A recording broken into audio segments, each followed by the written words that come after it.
কি বলবো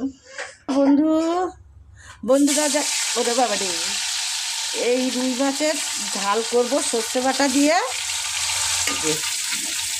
আপনারা দেখতে থাকুন। মাছ ভাজা হয়ে গেছে, শেষ। লঙ্কা, আচ্ছা, এর মধ্যে সর্ষে বাটা, কাঁচা লঙ্কা বাটা, কাশ্মীরি লঙ্কা আর একটু ধনে জিরে অল্প করে দেওয়া।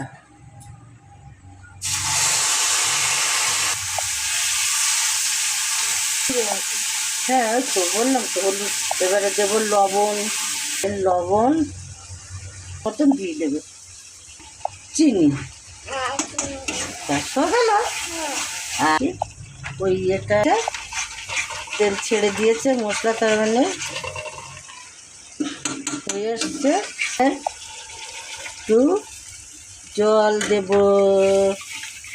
তারপরে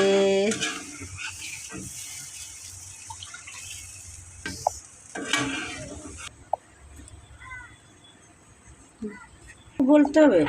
এই যে মাছ দিচ্ছি, ভাজা মাছ দিয়ে দিলাম ঝুলে। আর একটু ফুটুক। কাঁচা আম, একটু গরম জল দিয়ে আমটা সাঁতলিয়ে নিলাম, টক জলটা ফেলে দিলাম, দিয়ে এই আমটা দিয়ে দিলাম।